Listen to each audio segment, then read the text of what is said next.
सर्वांना नमस्कार. मी सर्वांचं अंतःकरणापासून स्वागत करतोय. पहाटेच्या या कार्यक्रमामध्ये पाठीचा कणा, मान, डोके एका सरळ रेषेत ठेवून आपण प्रार्थनेने या कार्यक्रमाची सुरुवात करूया. सर्वे भवन्तु सुखिनः, सर्वे सन्तु निरामया, सर्वे भद्राणि पश्यन्तु, मा कश्चित् दुःखभाग् भवेत्. ॐ ॐ भवतु मंगलम असतो मा सद्गमय तमसो मा ज्योतिरेगमय मृत्योर्मा अमृतं गमय. ओम अत्तो दीपो भव. हे परमेश्वरा, आम्हाला असत्याकडून सत्याकडे ने, अंधारातून प्रकाशाकडे ने, मृत्यूकडून अमृतत्वाकडे ने. ओम. पहाटेच्या या मंगलमय प्रसंगी ब्रह्ममुहूर्तावर मी सर्वांचं स्वागत करतो. आता या क्षणी मी दिल्लीमधल्या एका रिसॉर्टमध्ये एका ट्रेनिंग सेंटरमध्ये आलेला आहे आणि माझ्यासोबत काही फार मोठे ट्रेनर पण आहेत. मी जस्ट तुम्हाला दाखवतो. हे आहेत अ, राकेश गुप्ताजी आणि कुशल गोयलजी. हे यूपी आणि राजस्थानमधून आलेले आहेत. फार मोठे ट्रेनर आहेत आणि इथं फार मोठं एक ट्रेनिंग ऑर्गनायझेशन आहे. तर ह्या संदर्भात आणि हे व्यासपीठ मला मिळालं, तर आज मी म्हणालो इथूनच आपण प्रोग्राम घेऊया. माझा आवाज क्लिअर येतोय आपल्या सर्वांना? Yes sir. येस. आणि फार सुंदर हॉल आहे हा. जवळ-जवळ एक 100 लोकं इथं उपस्थित राहतील एवढी मोठी याची कॅपॅसिटी आणि क्षमता आहे. ओके. तर जीवनामध्ये यश प्राप्त करण्यासाठी सर्वात पहिली जर काही गोष्ट असेल तर ती आहे सुमंगल.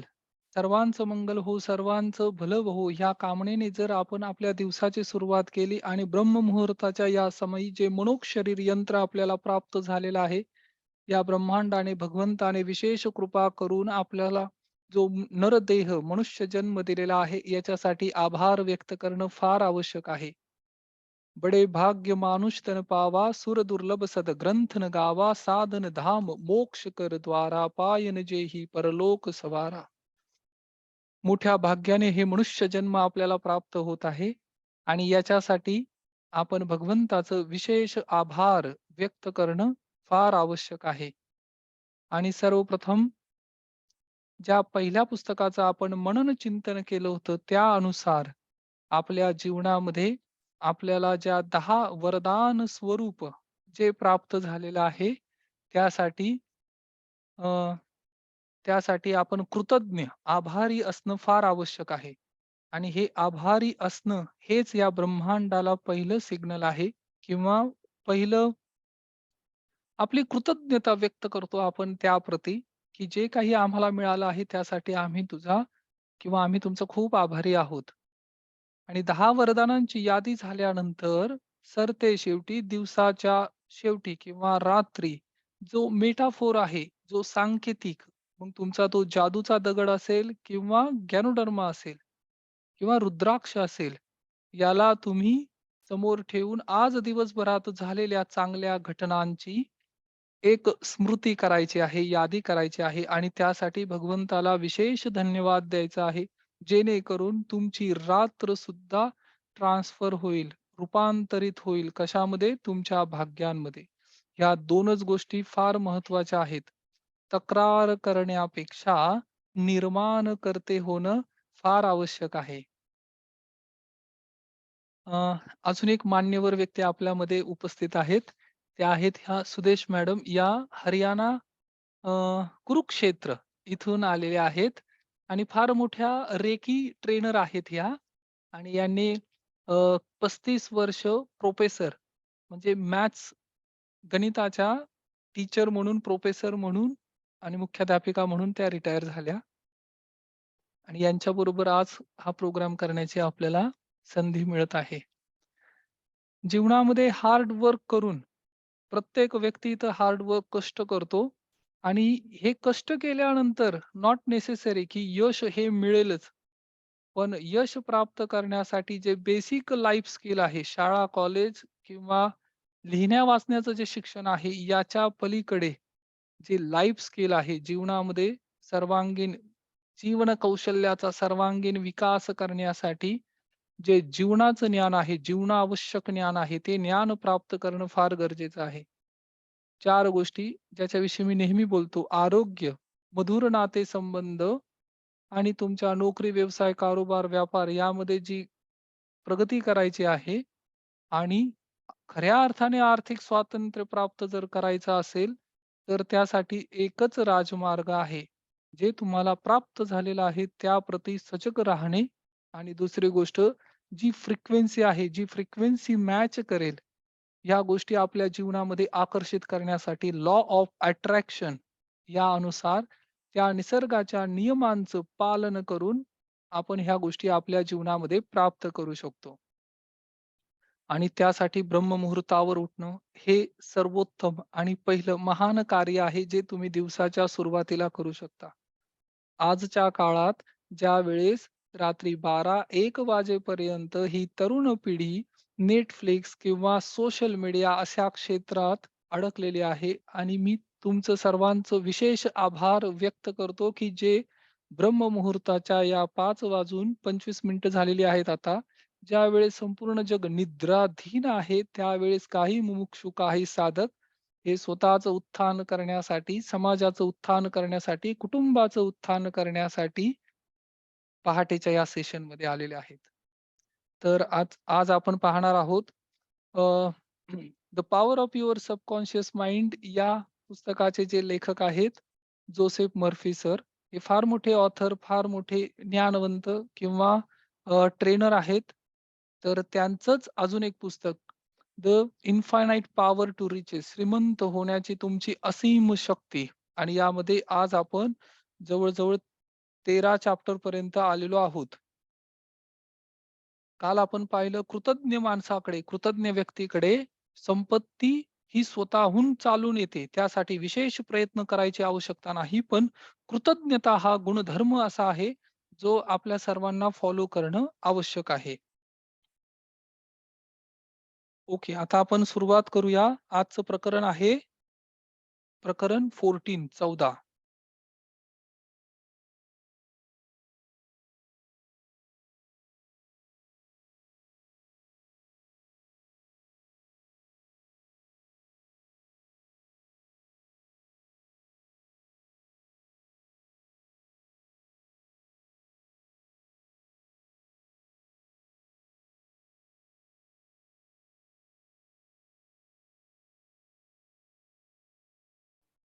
ओके.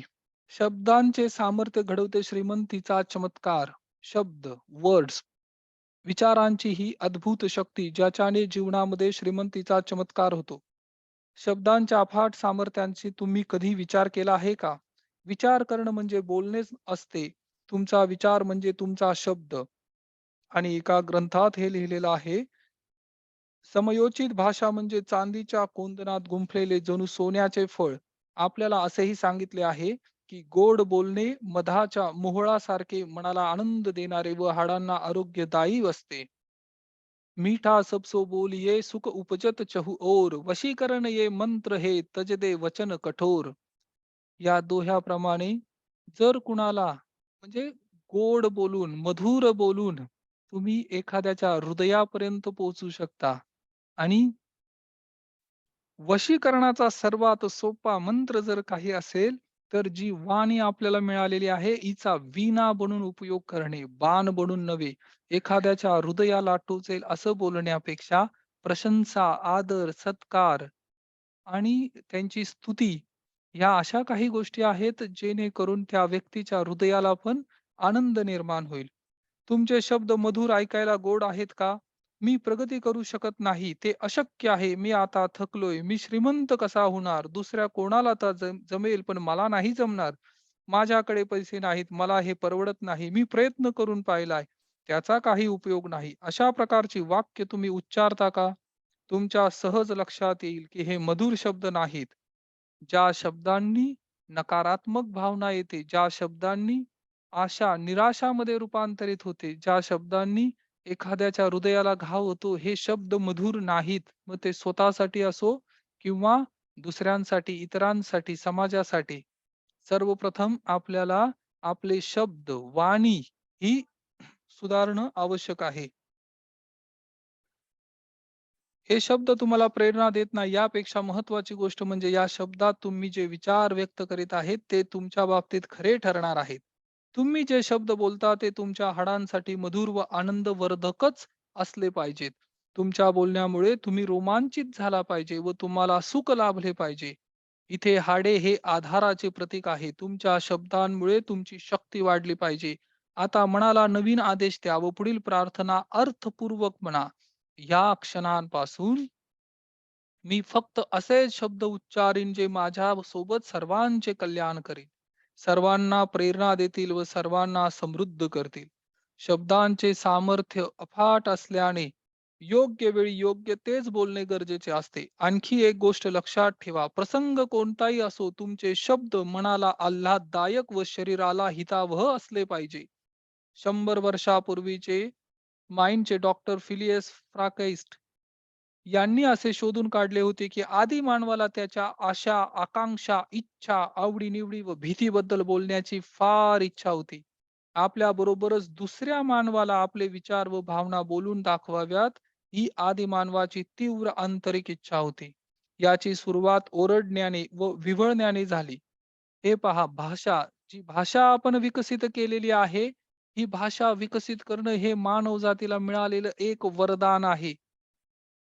जर पशु-पक्षी एकमेकांमध्ये संवाद कसा साधतात हे जर तुम्ही पाहिलं असेल, तर तुम्हाला कळेल बोलणं, बोलता येणं, भाषा जी मानवाने निर्मित केलेली ही भाषा आहे, ही भाषा सुद्धा एक फार मोठी देणगी आहे आणि ह्या भाषेमुळेच मनुष्य संवाद, कम्युनिकेशन एका व्यक्तीचं मनोगत दुसऱ्या व्यक्तीला सांगतो. आता यांनी आदी मानवाचं उदाहरण दिलं होतं. द एन्शियंट ह्युमन जो पृथ्वीवरचा सॅपी ह्युमन्स म्हणतात याला, म्हणजे फार पूर्वी, माकडाच्या पूर्वीची अवस्था. तर अशा व्यक्तीला आपल्या भावना प्रकट करण्यासाठी ओरडावं लागायचं, विव्हळावं लागायचं. जसं आज प्राणी ओरडतायत. परंतु आज आपल्याला वरदान मिळालं आहे बोलण्याचं. मग जर हे बोलण्याचं वरदान मिळालं असेल, तर याच्याप्रती विशेष आभार व्यक्त करणं गरजेचं आहे. आणि जर हे बोलणं विकसित केलेलं आहे, तर समोरच्या हृदयाला स्पर्श करेल असं बोलणं आवश्यक आहे. हृदयातून संवाद करणं आवश्यक आहे. आणि काही काळानंतर यातूनच काही प्राथमिक शब्द तयार झाले. त्यानंतर जसजशी मानवाची आत्मिक व मानसिक प्रगती होऊ लागली, तसतसा तो शब्द संपत्तीत भर टाकत गेला आणि शब्द संपत्ती, ज्याला वाङ्मय म्हणतो, ज्याला आपण काव्य म्हणतो, ह्या सगळ्या गोष्टी ह्या ग्रंथांमध्ये भर पडत गेली. ज्यांनी संस्कृत भाषेची सुरुवात केली किंवा जे शोधकर्ते आहेत ते महर्षी पाणिनी ह्या थोर साधूंनी, संतांनी किंवा महर्षींनी या भाषेचा शोध लावला आणि संस्कृत ही भाषा एक अशी आहे, की ज्याचा संपूर्ण जगावर आज प्रभाव आहे. जर्मनीमध्ये सुद्धा फक्त संस्कृतसाठी एक विशेष संशोधन शाळा आहे, संशोधन कार्यशाळा. ज्यामध्ये त्यांनी हा शोध लावला, की फक्त संस्कृत उच्चारण करून मनुष्याच्या शरीरामध्ये जे प्रोनाउन्सिएशन किंवा जे तरंग, व्हायब्रेशन निर्माण होतात, याच्याने सुद्धा त्याची प्रतिभा निखारली जाते. याच्याने सुद्धा त्याचं व्यक्तिमत्त्वाचा विकास होतो आणि शरीरामधील बरेच आजारपण निघून जातात. अशा प्रकारे माणूस आपले विचार व भावना बोलून दाखवायला शिकला. नंतर आता ही प्रगती पहा कशी प्रगती होत गेली आणि त्यानंतर प्रिंटिंग मशीन्स आल्या, छपाई यंत्राचा, छापील शब्दांचा, टाइपरायटर, त्यानंतर अगणित आधुनिक म्हणजे ज्याला आपण लेटेस्ट टेक्नॉलॉजी म्हणतो, ह्या सर्वांचा शोध लागत गेला. या साधनांमुळे शब्दांच्या रूपाने जगभर ज्ञानाचा प्रचार आणि प्रसार झाला. मार्कोनींनी ठरवले, की त्याचा आवाज जगाच्या दुसऱ्या टोकाला पोहोचला पाहिजे. त्याच्या नातेवाईकांना वाटले, की तो वेडा झाला आहे. त्यांनी काही काळ त्याला वेड्यांच्या हॉस्पिटलमध्ये ठेवलं. परंतु त्याच्या या कल्पनेने, त्याच्या या इमॅजिनेशनने कारण ह्या जगाचा इतिहास फक्त वेडे लोकं घडवतात. वेडे लोकं इतिहास घडवतात आणि शहाणे लोकं इतिहासाचा अभ्यास करतात. त्यामुळे ह्या जगामध्ये जर खरी क्रांती कोणी केलेली आहे, तर ती वेड्यांनी केलेली आहे. जो आपल्या ध्येयाप्रती वेडा झाला होता, ज्याने आपल्या ह्या देशाचं कल्याण व्हावं, समाजाचं कल्याण व्हावं म्हणून त्या एकाच विचाराने जो झपाटून गेला होता, असे काही वेड्या लोकांनी इतिहास घडवला. त्याच्या या कल्पनेने संप्रेषणाच्या क्षेत्रात क्रांती घडवून आणली आणि आज त्याच्याच या कल्पनेमुळे आपण काळ व आकाश यावर मात करून संवाद साधू शकतो. तुम्ही सहजपणे फोन उचलून पृथ्वीच्या दुसऱ्या टोकावर राहणाऱ्या माणसाशी बोलू शकतात. आज आपल्या जीवनामध्ये जे ह्या यंत्राचं इन्व्हेन्शन झालेलं आहे, शोध लागला आहे. ह्या शोधामुळे सुद्धा जरी तुम्ही हजारो किलोमीटर दूर असाल, तरी सुद्धा तुम्ही त्या दुसऱ्या व्यक्तीशी संवाद साधू शकता. ही परमेश्वराने दिलेली विशेष देणगी आहे आणि ह्याच विज्ञानातून जादू, चमत्कार, मिरॅकल म्हणजे काय नेमकं? हीच आहे मॅजिक, की कालपर्यंत ज्या गोष्टी राजे-रजवाडे यांच्यासाठी दुर्लभ होते, ती गोष्ट आज आपल्यासाठी सहज उपलब्ध आहे. आज ज्या क्षणी तुम्हाला हवी त्या क्षणी तुम्ही इलेक्ट्रिसिटीचा वापर करू शकता. तुम्ही इंटरनेटचा वापर करून जगाच्या दुसऱ्या कानाकोपऱ्यापर्यंत पोहोचू शकता. जर तुम्हाला कुणाशी संवाद साधायचा तर तुमच्याकडे हे इन्स्ट्रुमेंट अवेलेबल आहेत आणि जर तुम्हाला कुठे प्रवास करायचा आहे, तर त्यासाठी सुद्धा तासाभरात तुम्ही जगाच्या एका कोपऱ्यातून दुसऱ्या कोपऱ्यात जाऊ शकता. पूर्वीच्या काळी महाराजांना सुद्धा, जे मोठमोठे राजे होते, त्यांना सुद्धा ही सर्व साधन संपत्ती दुर्लभ होती. आज आपण मानवी इतिहासाच्या अशा काळात जगत आहोत, की जिथे ही सगळी सुखसुविधे माणसाच्या समोर हात जोडून उभी आहेत. आणि हाच सर्वोत्तम काळ आहे स्वतःची आत्मोन्नती आणि प्रगती करण्यासाठी. शब्दांची जादू ओळखा व ज्यांच्याशी तुम्ही संवाद साधता, त्यांचे कल्याण कसे होईल, त्यांचे जीवन समृद्ध कसे बनेल व त्यांना प्रेरणा कशी मिळेल याचा विचार करा. शब्दांचा वापर अधिकार वाणीने करा. शब्द हे अण्वस्त्रांपेक्षा व अणुबॉम्बपेक्षाही अधिक शक्तिशाली असतात. याचे सार्थ कारण असे, की या अण्वस्त्रांचा व अणुबॉम्बचा वापर करायचा का नाही, ही शेवटी शब्दच ठरवीत असतात. ज्यावेळेस एखाद्या व्यक्तीला फार मोठं विध्वंसक अस्त्र-शस्त्र चालवायचं आहे, त्यावेळेस सुद्धा हे शब्द, कमांड याच्यातूनच आपण त्यांना ऑर्डर देतो. याच्यातूनच त्यांना आदेश मिळतो आणि ह्या जगामध्ये विध्वंस होतं. एखाद्या अण्वस्त्रवाहू नौकेवर अणुबॉम्ब चढविण्याचा आदेश देण्यासाठी किंवा एखाद्या शहराचा अगर देशाचा सर्वनाश करण्यासाठी शब्दांच्या मार्फत आदेश दिला जातो. सॉलोमनने म्हटले आहे, "सुज्ञाची वाचा जखम बरी करते." म्हणजे एखादा व्यक्ती जर खूप वेदना होत आहेत, खूप ताण-तणाव आहे त्याला, तर त्याचे फक्त 2 मधुर शब्द सुद्धा त्या व्यक्तीला दिलासा देतात. तसेच आणखी एक ठिकाणी म्हटले आहे, "जिभेच्या ठायी तारण्याचे व मारण्याचे सामर्थ्य आहे." शब्दांचा वापर अधिकारवाणीने कसा करावा हे सांगणारे एक छोटेसे उदाहरण पहा. जीभ ही 6 इंच लांब खरी, परंतु 6 फूट व्यक्तीचं पतन किंवा नष्ट करण्यासाठी तेवढी पुरेशी आहे, तेवढी सफिशियंट आहे. हृदयाचे ठोके अनियमित झाल्यामुळे दवाखान्यात ॲडमिट असलेल्या एका माणसाला मी वरील 2 म्हणी ऐकवल्या. मग दिवसभरात अनेक वेळा तो स्वतःशी म्हणत होता, "मी पूर्णपणे निरोगी आहे. ईश्वरच माझे स्वास्थ्य आहे." या प्रार्थनेचे परिणाम म्हणून त्याच्या हृदयाचे ठोके नियमित पडू लागले आणि त्याच्या कार्डिओलॉजिस्ट देखील आश्चर्य वाटले. जेव्हा दुसरा कार्डिओग्राफ घेतला, तेव्हा तो पूर्णपणे नॉर्मल होता. त्याने समर्पण भावनेने व अधिकारवाणीने शब्दांचा वापर केला आणि ते शब्द त्याच्या सुप्त मनात रुजले. सबकॉन्शियस माइंडमध्ये आणि सुप्त मनानेही त्यानुसार प्रतिसाद दिला. तो म्हणाला, "आरोग्य हीच खरी संपत्ती आहे. आता मी माझ्या कुटुंबात परत जाऊ शकेन. माझा व्यवसाय पुन्हा सुरू करेन. दोघांनाही माझी गरज आहे. आता माझ्या मुलांचे शिक्षण पूर्ण करू शकेन." त्याच्या शब्दांनी त्याला श्रीमंत केले. एकदा एका उद्योजकाशी गप्पा मारण्याची संधी मला मिळाली. त्याने सांगितलं, की माझ्या सुखाचे बोल प्रत्यक्ष आत्मा व चैतन्य या बायबलमधील वाक्याची सत्यता मला पूर्णपणे पटवून देत आहेत आणि श्रीमंती व यशाचे हे रहस्य मला कळाले आहे. तो म्हणाला, "या शब्दांमुळे ज्या पद्धतीने मी शब्द उच्चारतो, त्यामुळे मी श्रीमंत बनलो. मी माझे अंतःकरण माझ्या शब्दात ओततो. मी व्यक्त केलेल्या भावनांना माझ्यामधील चैतन्याचा आधार असतो. त्यामुळेच भावना निर्मिती शब्द बनवतात. म्हणून जे शब्द तुम्ही स्वतःसाठी वापरणार आहे किंवा जे शब्द तुम्ही इतरांसाठी वापरणार आहे, ते फार महत्वाचे आहेत. ओके. आता आपण प्रार्थना म्हणूया. पैशांसंबंधीची जी प्रार्थना होती आणि याच्याविषयी आपण अजून चर्चा किंवा अजून डिस्कशन करूया. पुढच्या काही म्हणजे येणाऱ्या 2-3 दिवसामध्ये आपण हे पूर्ण करू. तर सर्वांनी हात जोडा आणि आता जी मी प्रार्थना म्हणत आहे पैशांसंबंधित, ही प्रार्थना तुम्ही स्वतः स्वतःला म्हणायची. कारण आता आपण समजलो आहोत, की शब्द हे फार महत्त्वाचे आहे. शब्द हे घडवतात, शब्द हे बिघडवतात.